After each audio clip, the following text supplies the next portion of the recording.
Hi, Joanna Ruth here. I thought I would give you an update about what I'm doing right now. It's summertime in Australia, and I have spent the last few months of summer having a few issues with my weight. So I'll tell you about those in a second. But the big news is that I have had a breakthrough and I figured out what it was that has been holding me back from doing what I need to do to reach the goal that I've wanted for a very, very long time.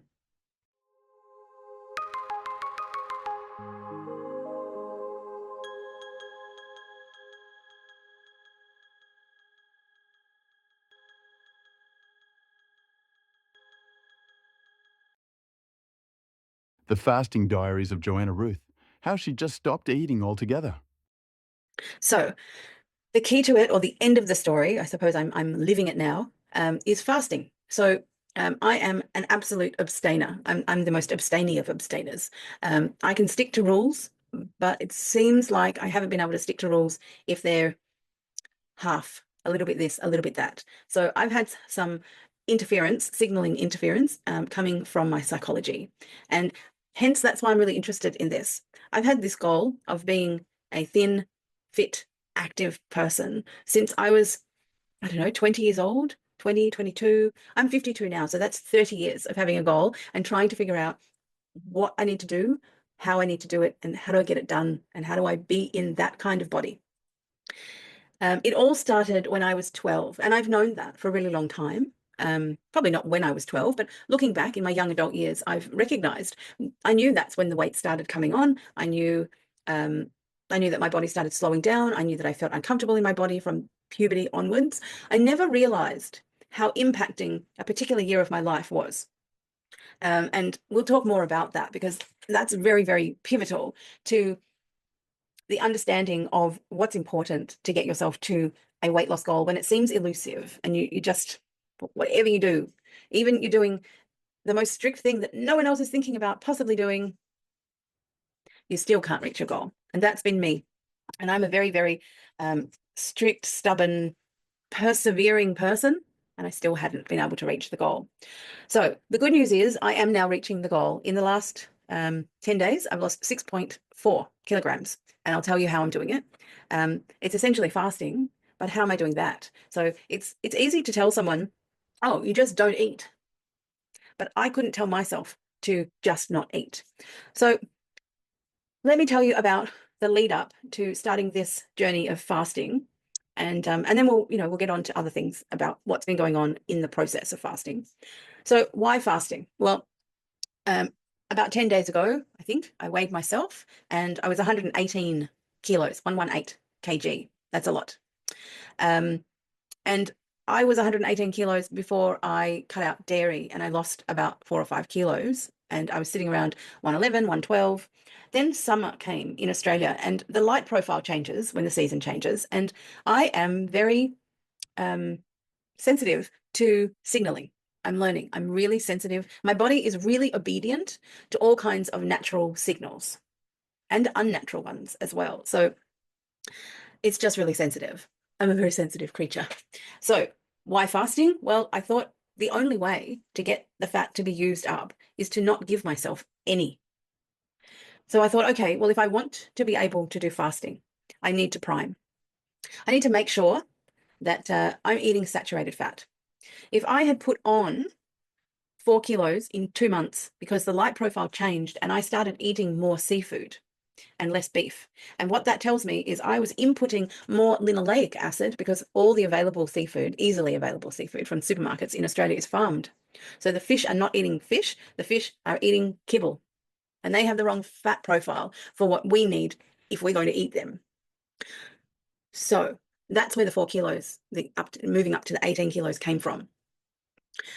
So I thought, oh, well, I'm eating the wrong fat profile, so I will change the fat profile. And I made efforts. I stopped eating farmed seafood, of course. I can eat wild caught seafood.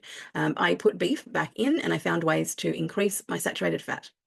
And my entire mood changed just from having more stable fats in my diet. I had, over those 2 months, I had become much more hungry all the time and thinking about the next meal all the time. And those signals, like observing those things about myself, remind me of when I was carbohydrate addicted. So sometimes it's not just carbohydrate addiction. Sometimes you are getting signals from your fat profile in your food, and it's encouraging you. This makes sense to me because summertime is the time of plenty. And so the light profile in summer is going to tell your primal self that now is the time to stock up, fill the shelves, because winter is going to come in not too long and you need to have resources.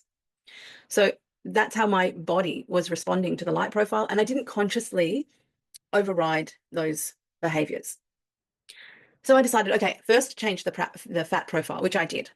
And I decided to do it without weighing myself. I just wanted to feel different and notice the feelings of being different. And I went back to how it feels when I'm strictly carnivore, where it's mostly beef, butter, and eggs.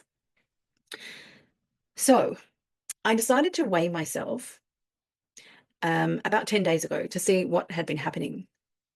And I noticed that, oh, because I did one other thing. In changing my fat profile, I discovered how to make a really, really delicious, thick, egg yolky mayonnaise so that I could eat more butter. And I could add in stearic acid to make it even more a saturated fat profile. And I decided after the first 2 weeks of eating this that maybe I could try making a sweet version. And so I did. And I ate that and I wanted that and I thought about that and I made reasons to eat that. And I found ways to eat that. Now, I didn't put sugar in it, I put stevia in it. So it's not affecting my blood glucose, but it is affecting my brain. So it's a signaling problem that I'd created for myself by having sweet taste.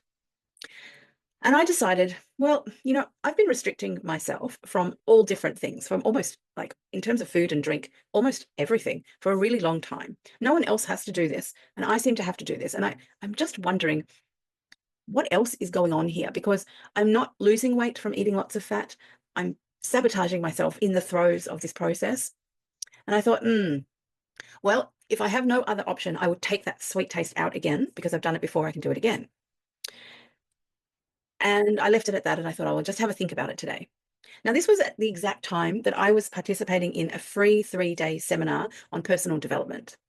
And so lots of information coming in, nothing particularly new, maybe for me, because I've been doing this on, constantly 15 years of personal development and figuring out what's been happening in my childhood and how that's been, restricting me and changing things and having way more freedom because of that. So we were doing an activity. This was the 3rd day of the seminar, and I had weighed myself in the morning and made the decision I'm going to have to lean into fasting because this priming, I'm very well primed and I'm going to have to do fasting now. I'm going to have to work out how to do fasting. So I'm in this online seminar and I'm asked, well, what's your goal? We're going to do an activity. Write down your goal. So I wrote down, I want to be thin and fit and very active in my body. The next question was, so what's holding you back from that? If you're not able to get on with that, you're not able to action it, or you're sabotaging yourself, then there is a limiting belief. What is holding you back? So I started thinking about things, and I'm quite fast at processing these, asking the questions and getting the answers because I've been doing it for such a long time. And it all dawned on me that the 1.5 years that I spent with my small family, we had a context where we'd separated from my father's partner and her child, and the family split. And so it was just my brother, myself, and my father. And I was 12.5, coming on 13. Puberty had just begun. And I was required, not only was I an hour bus ride away from my school, so it was 2.5 hours extra of travel, walking and then the bus, every weekday. So my day was very, very long. I was just starting high school, so I was actually quite young. And I was required, because I was the female, to cook for the 3 of us every weeknight. I was also required one of those weeknights to calculate what food we are going to need for the entire week and go shopping with my father. And on the weekend, I was required to gather up everyone's clothing and help my father do the washing. Effectively, he had me being the housekeeper, being the nanny, when I was a child, and I needed to have a nanny. I needed to have a housekeeper. I needed to be looked after. This went on. This was a lot of pressure on me, and I felt it. But, I was positive always, and I was helpful, and I was wanting to be part of my family and help my family. So I took on this role and I held that pressure, and I didn't feel any emotional support because My father came across as pretty helpless, and it stuck. So even though after the experience only lasted like a year and a half, only a year and a half, but I had melded my identity to that experience and understood life as that in a really pivotal time of my life. I began getting fatter straight away. I didn't know back then, but I was developing lipedema at that time. That's when hormones are going wild because of puberty. And then I'm also having adrenaline and cortisol issues all the time because of this pressure. And the other thing that happened was I created a limiting belief. And I didn't know, of course, nobody knows when they're creating it. I call it, you're creating a dragon, which you're going to have to later on go slay the dragon. So you're creating a dragon because something in life is happening that, well, you can't handle it. You're not wise enough to handle it. You're not old enough. You're not experienced enough. You're not supported enough. You're not just not enough to handle what life is throwing at you in that time. So that's what happened. And even though the event finished and we moved on, and my father got together with another woman and her daughter, a different person, and that's another story. And I did display a lot of anger towards that new wife, partner, housekeeper, mother figure. And I was told not to be angry towards her. But my identity was just replaced in a year and a half and then demolished by that job being taken away from me. So I really didn't know who I was. And what I was left with was, oh, you can be a child again now. But no one ever talked about what I was left with after that experience for a year and a half. And I now know that I was left with an understanding of me in the world. That's identity. You in the world, how you react and respond to the world, is that I will hold the pressure that is constant. I will not have emotional support as I do this. I am on my own. And I must look after everybody else and do all the thinking for them. And I can do thinking about me at the end, everyone else. So I generalized my brother and my father and me into the whole, not the whole world, but anyone who's in my world. Yeah, anyone who I care about, anyone that I would consider part of my wider family. That's what everyone has been. All of this dawned on me when I answered that question, what's holding you back? So it is a pretty darn important question to ask. I also realized in that moment of realization that all of this doesn't have to exist anymore, because the truth of my yesterday is absolutely not the truth of my today. I do not have pressure on me. I do not have the desire to help everyone. There is no everyone, which is quite sad, but maybe that's why there isn't anyone, because I've had to get rid of the everyone because I've thought that I had to look after them all. And so if I don't know how to stop that, at least if I remove them, then I don't have to do that. And there's no way for me to follow that compulsion. The truth of today is that there's no pressure on me. I am completely emotionally supported because I've done the work to reconnect with the energies of my mother that were always present, even though I thought they weren't there because I was told they weren't there. I've done all the work. I just didn't realize that I needed to understand this one thing. Yesterday's truth just needs to be reconciled with today's truth. And in that moment, online, I answered a question, and I had the realization, and I had the realization about the realization that if yesterday's truth is not today's truth, then none of what was compelled by that old truth needs to be. It can't actually exist now. It's wrong. It's actually wrong now. It's been correct and allowable in my physical life for 40 years, because that happened when I was 12, 13, and I'm 52. So for 40 years, I've had that truth, which was correct for a year and a half. It was true. But beyond that year and a half, I've been living with an untrue truth. And this is a really amazing example. To be able to explain this to you is really, really important in the context of fasting and carnivore and losing weight and changing your physicality. This is a prime example to show you why I've had to be an abstainer. I've had to abstain from having loved ones in my life because I was so compelled to look after everybody all the time that I couldn't look after me. So if I removed all of them, I'm at the front of the queue now. It's kind of sad, you know, and I can talk about it because I'm on the other side of it now.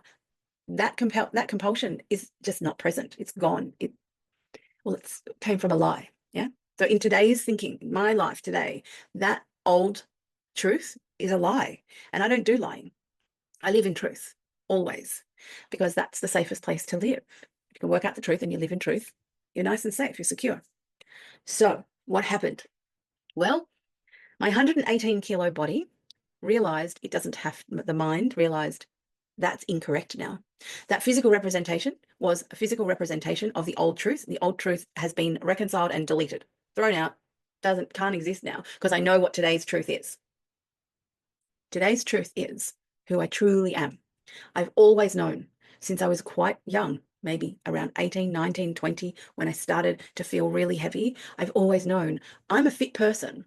I'm a fit, healthy, moderately petite person with large boobies in a fat suit. I've described it to personal trainers. I'm in a fat suit. This suit is so heavy. And it is incredibly heavy because a lot of my fat stores are bound up with lipidemic tissue, which is made of proteins. And proteins are very heavy compared to fat. So fat is lighter than water and proteins are heavier. That's why I don't look 118 kilos, but I am. And I am dragging around maybe an extra 50 kilos of body. Yeah. And I have been for a really long time. And that has been a set point for me. And I've never been able to break it. And this is because of the psychology that was created by that false truth. The pressure is heavy. And so whatever story your dragon is telling you is going to create a state of feeling in your body via the chemicals that your brain sends into your body, and your endocrine system creates a state for you to feel in your body. What do you do with that state? You cannot act outside of your state. How are you supposed, if you're feeling depressed, you feel depressed. How do you act like a happy person would act? You can't. If you're feeling needy and dependent, how could you possibly behave and make decisions like a free, unattached, easygoing person who's feeling that way?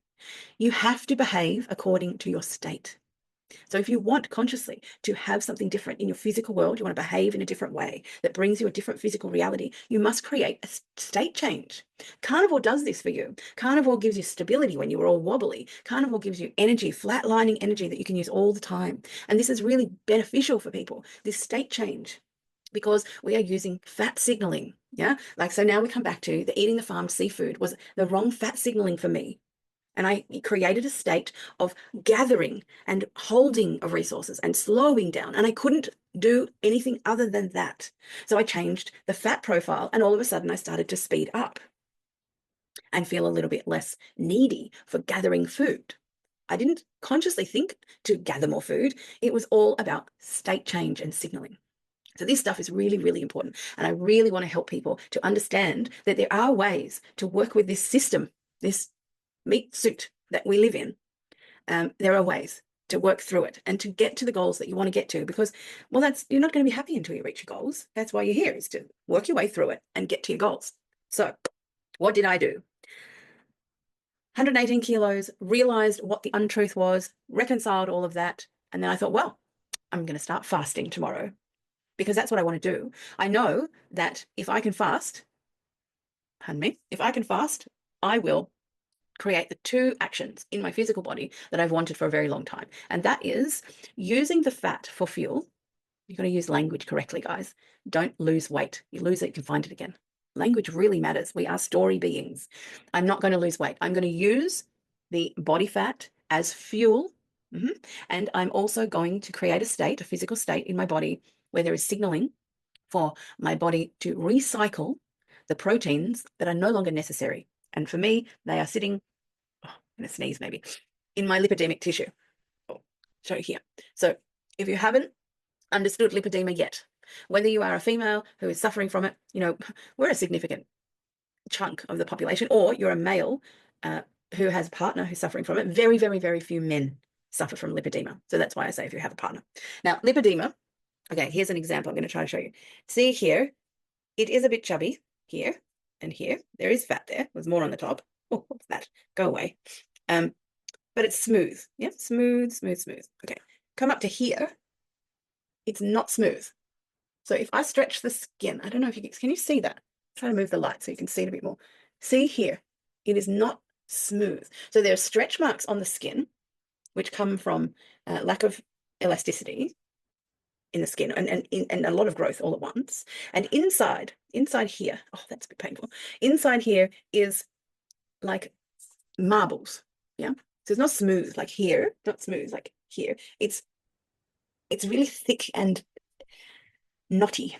So what's in there is a whole lot of scar tissue, and inside the interwoven strands of scar tissue is fat cells, because they've got to sit somewhere and they get trapped in there and it becomes a very solid mass. So even on the top of my arms, that's all fat, but it feels quite thick and solid. So depending on how the skin stretches, how much room there is in there, the lipidemic tissue is either going to be really tightly interwoven or quite loosely interwoven. But either way, most sufferers of the symptom of lipedema, have a really hard time removing the fat from the lipidemic tissue and dismantling the tissue. However, I'm a never say die person. I'm an all or nothing person. And I believe that the body can come back into a natural state if we give it the right context to do that and we give it the right signals to do that. So fasting is the way for me to tell my body, you have to get your resources. There are plenty. So the priming is to put you in a state of there's plenty. And there was so much plenty. There was so much plenty that I put on weight. Okay, not a lot, kilo, I think. So that's one signal. And then the next stage is to go into fasting where you don't give any signals through your digestive system. None. Water. Just water. Water and minerals. Salt. I take salt. I take iodine. I use Shilajit. I think all my labels all come off. Natural source of minerals. That's it. Oh, a little bit of potassium once a day as an electrolyte, just to make sure that levels are good, because you usually get that in your food and that's something that does run out. So, but everything else, if you've been carnivore for as long as I have and eaten really high quality, nutritious, densely nutritious food, you have lots and lots and lots. You're up to here with nutrition. So I don't have any problems with my body obtaining the resources that it needs to continue functioning in a healthy manner. So that's where I started. Day one. I'll just let you know now, I'm on day 3 of my second fast. So I'm going to rewind now and tell you what happened. So day 1, I broke at dinner time. So I didn't eat all day. It was fine. And then at 4 p.m., so this is something that is an interesting story for you to notice when you start doing experiments like this, to get yourself to do things like this, hard things.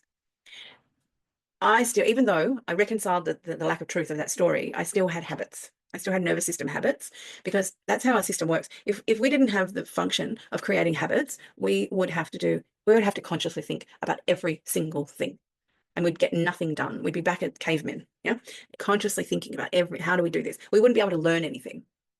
And so we have to be careful that we don't learn the wrong thing. And if we do learn the wrong thing, we have to attend to balancing the books and reconciling what is the right thing to have learned.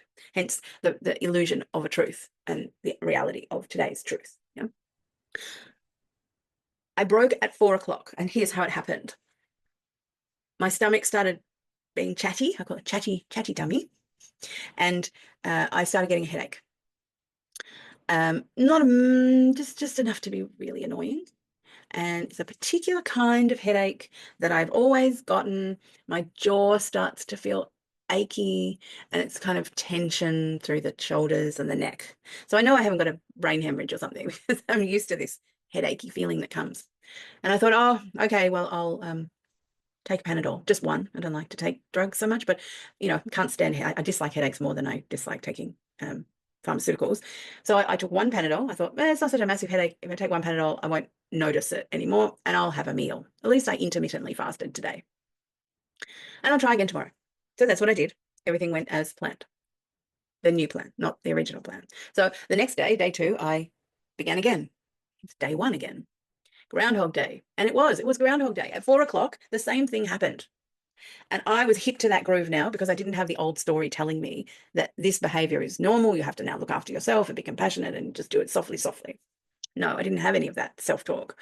I had, oh, you're pulling that one again? But if I give in today, I'm just creating a new story, aren't I? I'm just creating a story of, my brain tells me that it decides. My stomach and my nervous system are deciding on my behalf what my future is going to be. I'm like, no, I don't think so.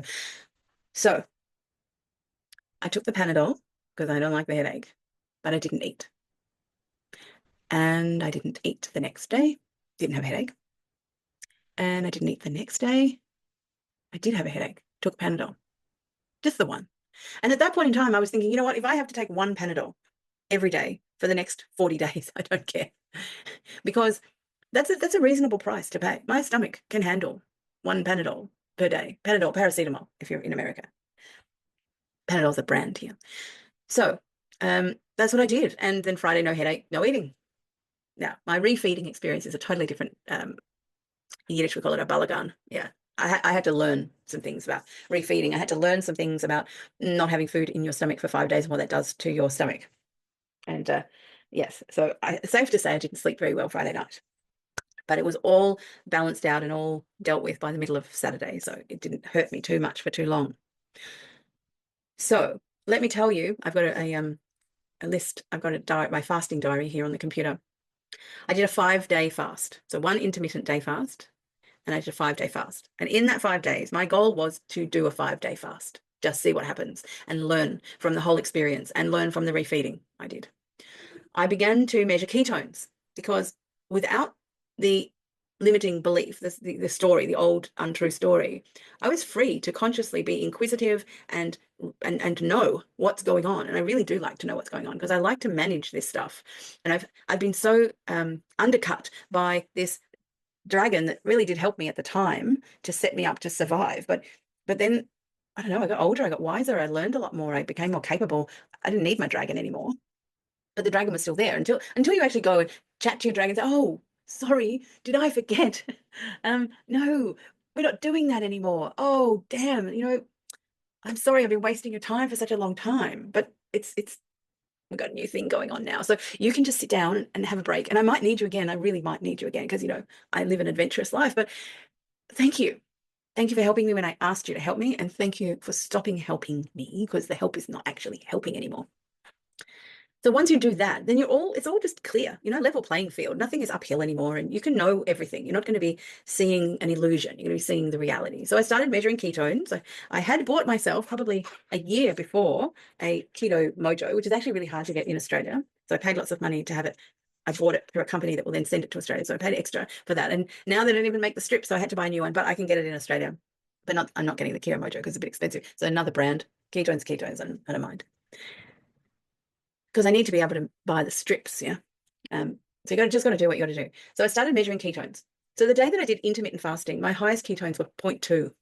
Then day 1 of the 5-day fast, the highest was 0.5. Day 2, 1.4.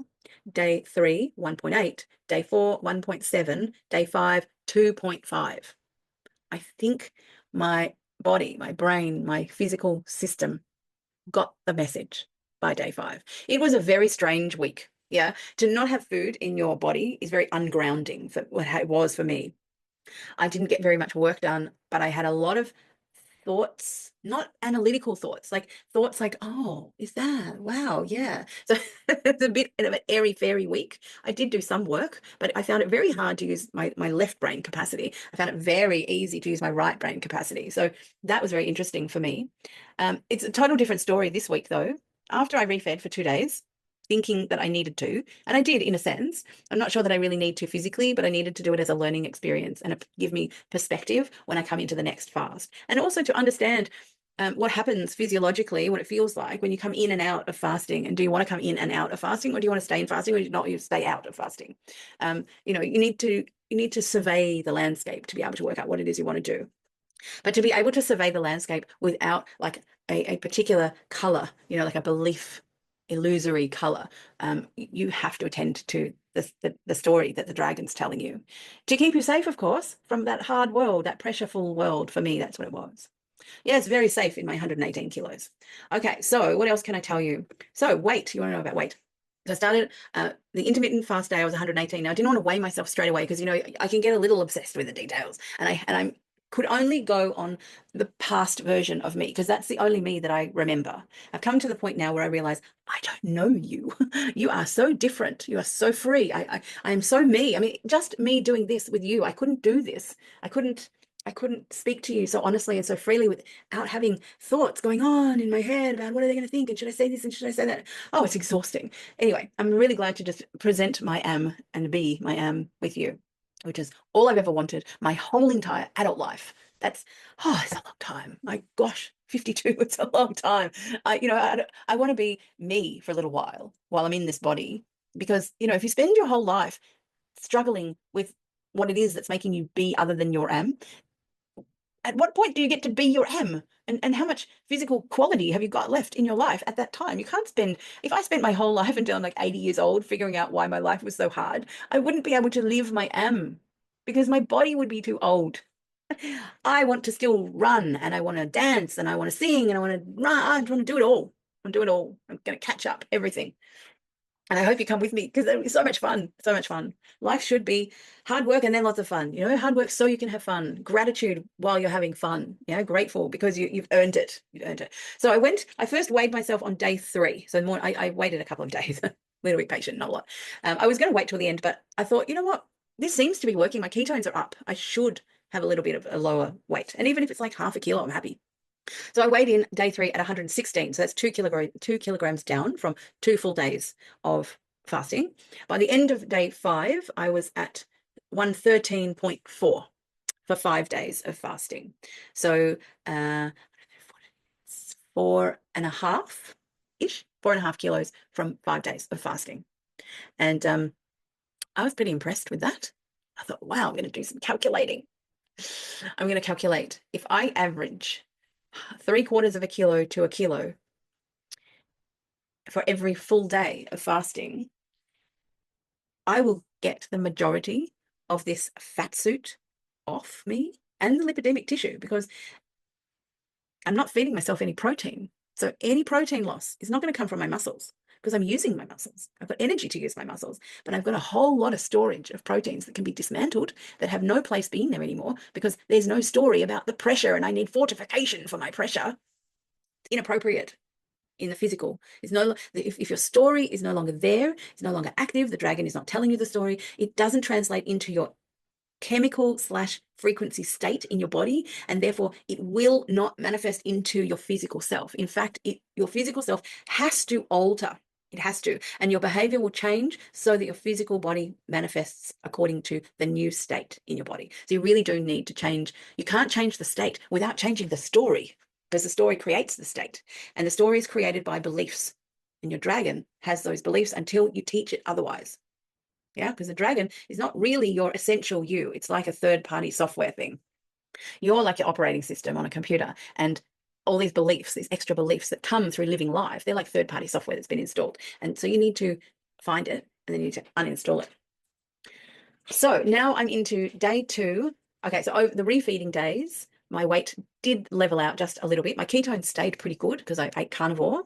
I didn't eat carbs. I did eat a little bit of the sweet mayonnaise, just because it's like, oh, why not? I like it. I'm going to fast again anyway. And I may very well not have that carbohydrate addiction. I don't know. I have to wait to see, test myself out, take myself for a test drive once I get all the fat off. So I have weighed in now. I'll give you a sneak peek because we'll go over this again, like when I finished, somewhere. I'll give you my updates. My ketone stayed high at the first day of refeeding, 1.9, and second day 1.6, which is really good. It tells me that I'm still burning fat. I'm still burning fat. Now, some of that fat came through here, and I wouldn't have dismantled lipidemic tissue because I was feeding myself protein as well. However, day 1, the morning of day 1, where I've only really fasted overnight, I weighed in at 113.9. Now, I did go swimming, on day 2 of the refeed. So that was a Sunday. And I went swimming in a chlorinated pool. And I've noticed, only because I had plantar fasciitis 6 to 9 months ago, and that has left me currently with kind of like inflammation barometers for feet. So I've noticed that when I swim, my feet are a little bit more inflamed, a little bit more puffy. So my feet are doing that. My whole body's doing that. So I think the inflammation may have retained some fluids, and then so I went from 113.3, 112.8, and then I started day 1 at 113.9. So I think the refeeding it changes your signaling in your body. And the chlorination, I think it's the chlorination, to be honest. My body doesn't really like it, and I try to wash it off and sweat it out. But the swimming is very good for my weak shoulders. So I have a hypermobility, probably because the scar tissue in here is actually meant to be used as stability tissue through my shoulders. So my hips and my shoulders, my knees, my ankles, they've always been a little on the weak side. And hopefully, that can change. That can all change. So here I am, ketones on day 1, which was a couple of days ago, 3.6 was the highest. It was, maybe that was also from the swimming, right? Because the swimming is, I love swimming and I'm really strong and I've got a really good stroke in the pool. I was very relaxed when I was swimming. But I did feel a lot of strength come from it. And I did feel it really, really asks a lot from my body because I swim really well as well. I swim very athletically. It's the only place that I've ever been in the last 40 years that I could feel athletic when you take gravity away. And yesterday my highest ketones were 3. Now they were 3, but only in the morning, and then they're dropping off. They're dropping off. So I did weigh this morning at 111.6. So the weight's still coming down. I am still using fat as fuel. All good, all good. And the way that I feel in myself is drastically, drastically different. So I no longer have this feeling of having to cave because the pressure is too much. And I have lived with that I have battled with that. It's so not who I am. I'm not a cave-in person. As you can see from the first experience of the first try, I tried for the first day of fasting, and then I realized what my nervous system, the pattern in my nervous system was doing. It was going to force me to stop obtaining my goal until I said, no, we don't give up. I don't give up. I haven't given up in the last 40 years. Why am I going to give up because you give me a headache? I'm not giving up. And I haven't given up. I'm very happy to be back on the fasting train because for some reason, I'm actually, maybe it's the positive feedback. Maybe it's, seeing the weight going down. I'm sure that helps. I feel quite buoyant about that. Seeing the ketones, I'm quite addicted to testing my keto. My poor thumb, I keep pricking my thumb. But seeing I'm carnivore, I'm high ketones heals. I remember one of my exes very early on in my life was her mother was diabetic, and she'd have to prick her fingers multiple times a day, and her fingers would be very sore, like all the time, and she'd have to swap hands and swap fingers, and um, I just keep using the same thumb. So my body heals really quick, really, really quick. And I'm pretty sure that's staying in the ketogenic state, and eating carnivore or fasting, actually fasting, sort of picks it right up. Yeah. So I don't know if there's anything else I can tell you today, but I wanted to kick off this visual diary so that I can post it for you so that you can keep up with what I'm doing. Oh yes, I have to plug where you can connect with me because that's kind of important. There are going to be a lot of people out there who want to be able to do what I'm doing. I mean, gosh, I've wanted to do what I'm doing for years. I've been trying to fast since 2016.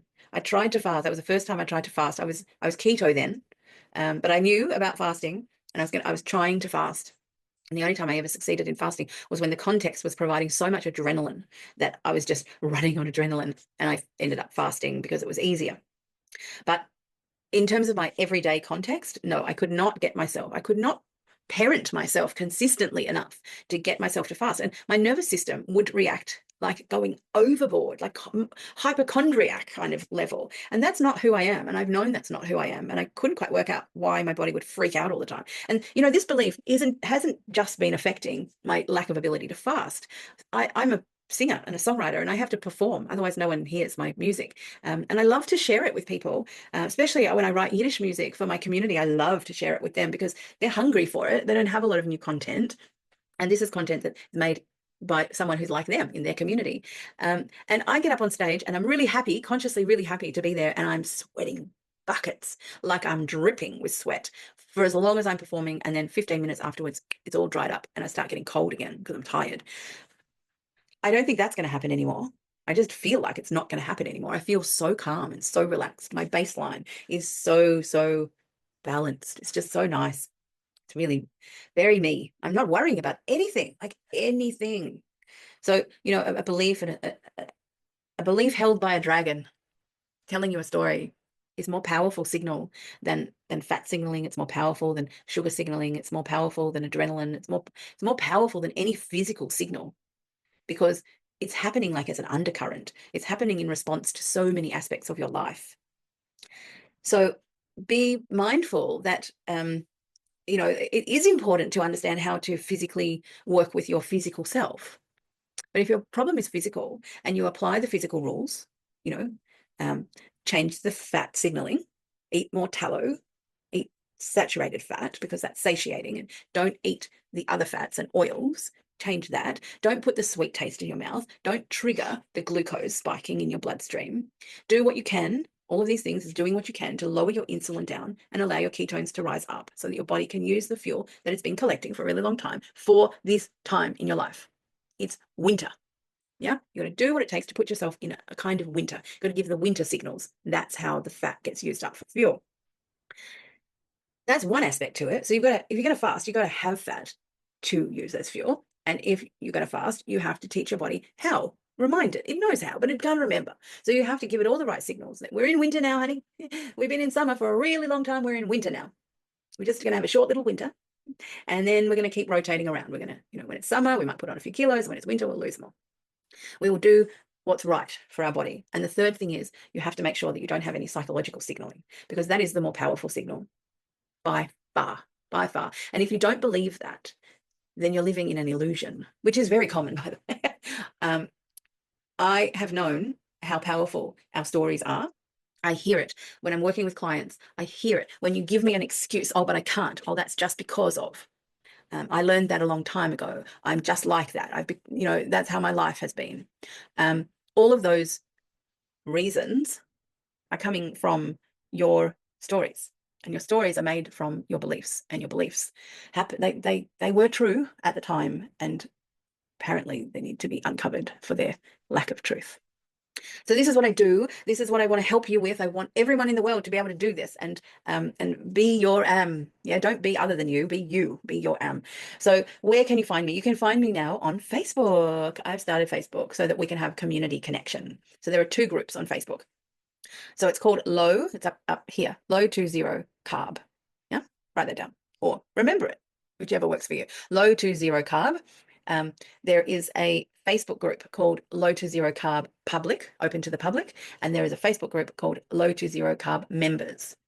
So what I suggest you do is you go into the public one and you ask your questions. I don't be in the public one more than once or twice a week because I spend my time with the members in the members group. So the members group gets me doing lives, it gets me answering questions, it gets resources, it gets random Zoom gatherings, discounts on things that I've talked about on lives from my Etsy shop. I make things and I have it there for you to be able to buy electronic products that match the teachings that I'm teaching. There will be programs coming up in the future, like how to, understand your dragon and then go and slay your dragon, stepping it out for you so that you can understand what to do.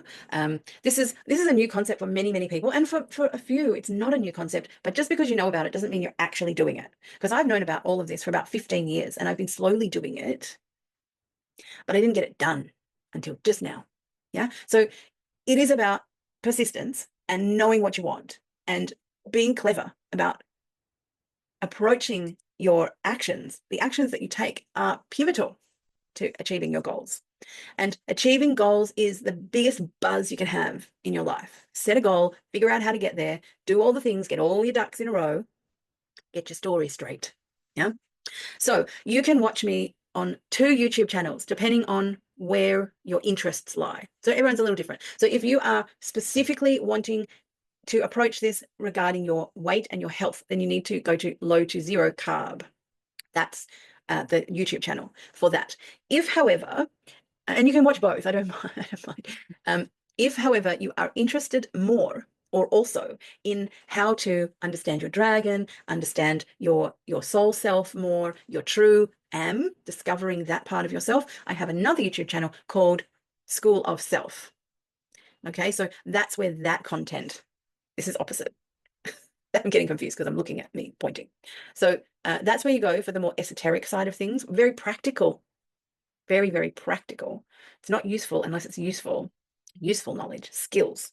And then if you really just want to be focusing on your low carb, zero carb journey, this is the place to go. If I'm your teacher, if you're listening to me and I'm your teacher, then come here and follow along and try and ask.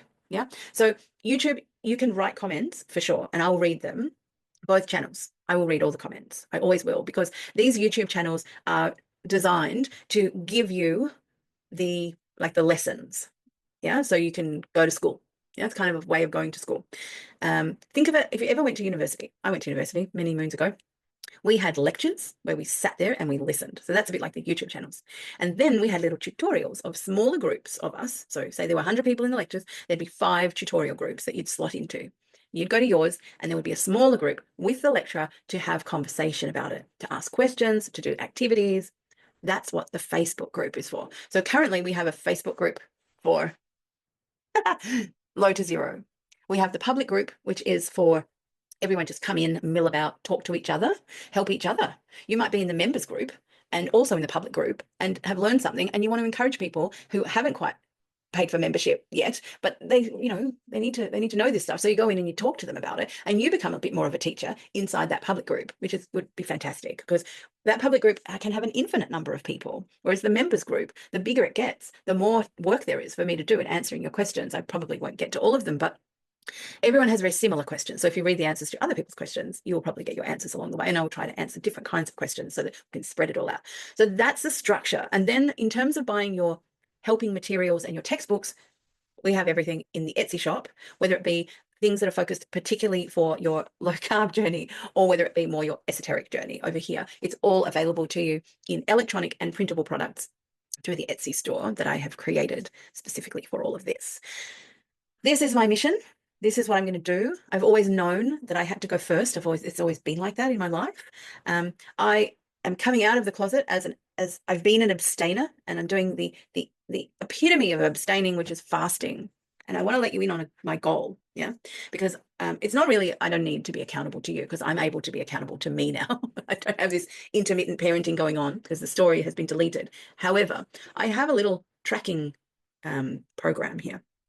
I calculated that if I do approximately 40 to 50 days of full fasting, I will probably lose all of the excess body weight.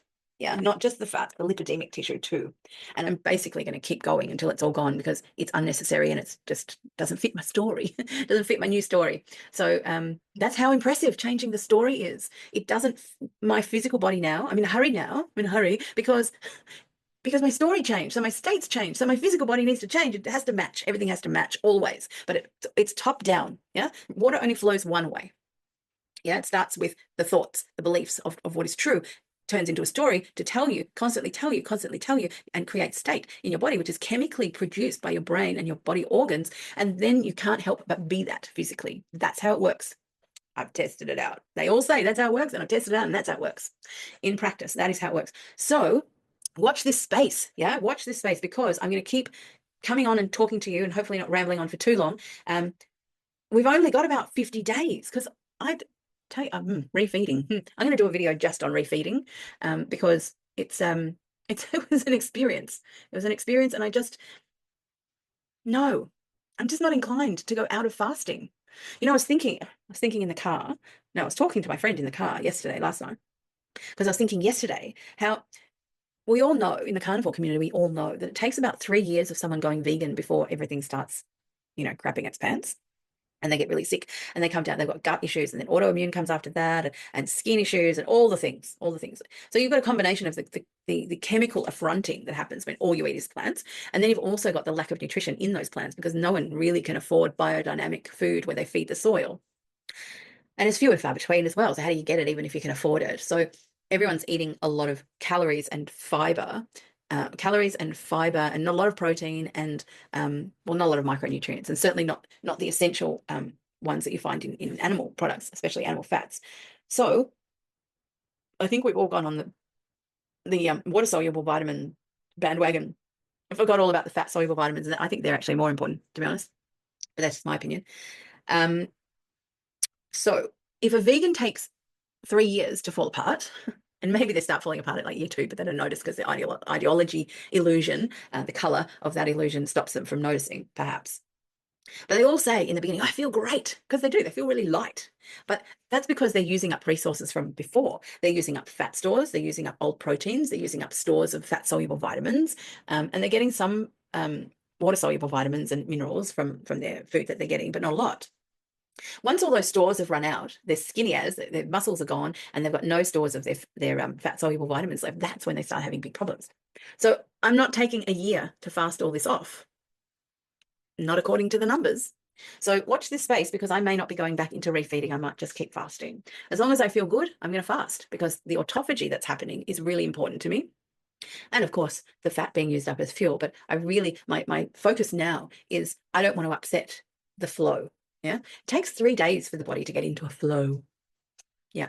So when I refeed for 2 days, my body's going, oh, we're going to do this way now. And then, oh, we're going back again. So I'm kind of wasting about 3 or 4 days by refeeding. And I've waited for 40 years.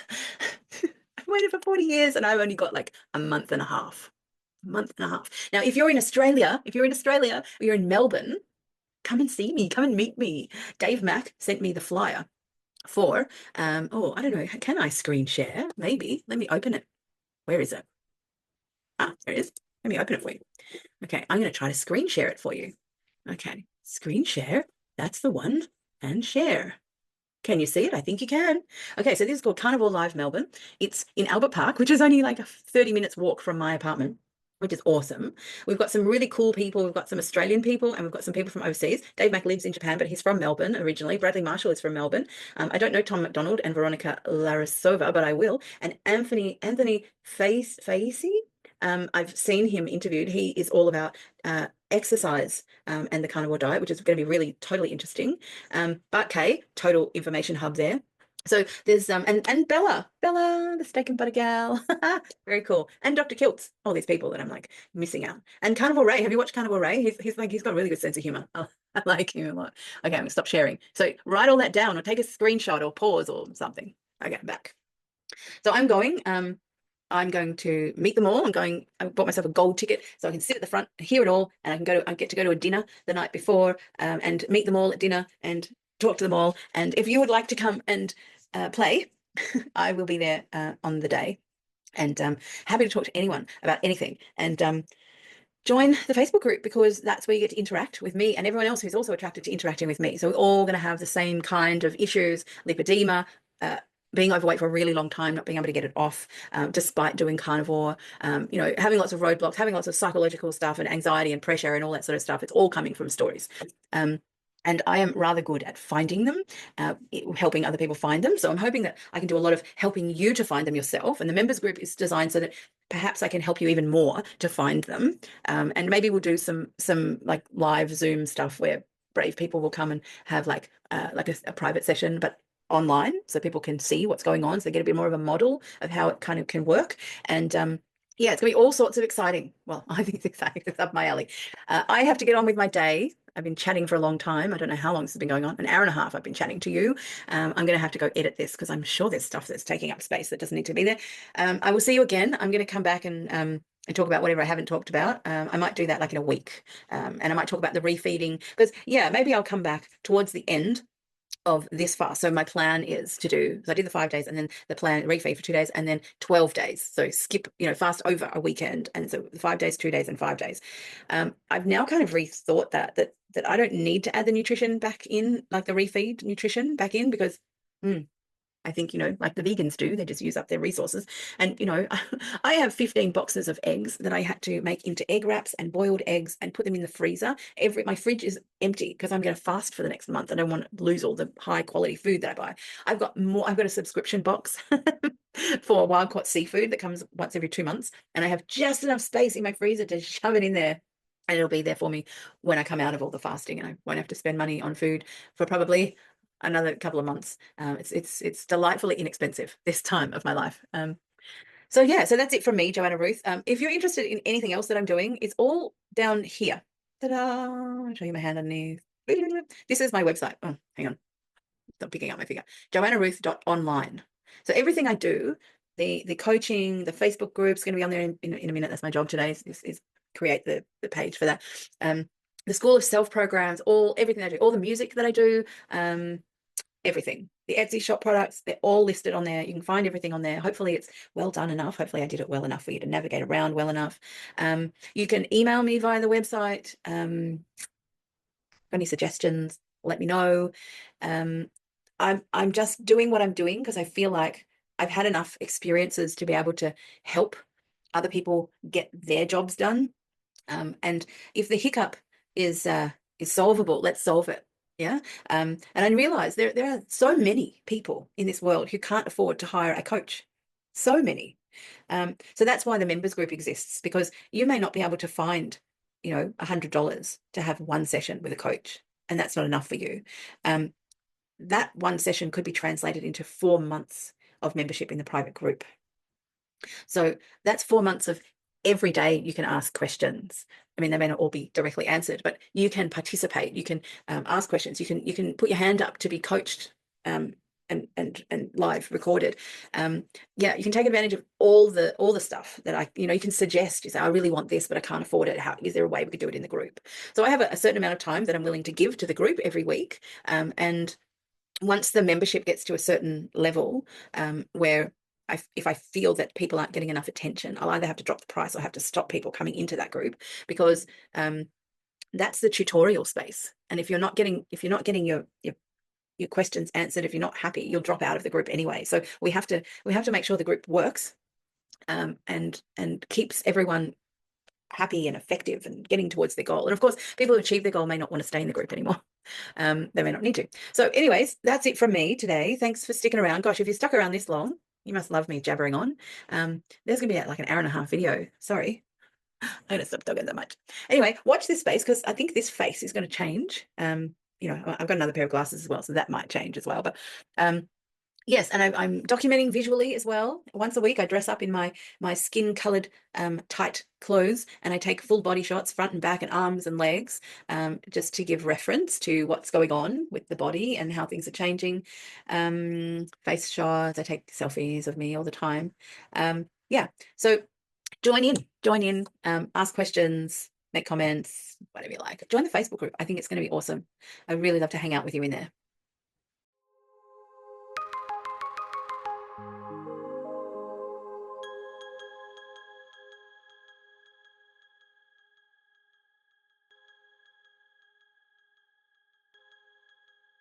Here's a playlist for the entire series.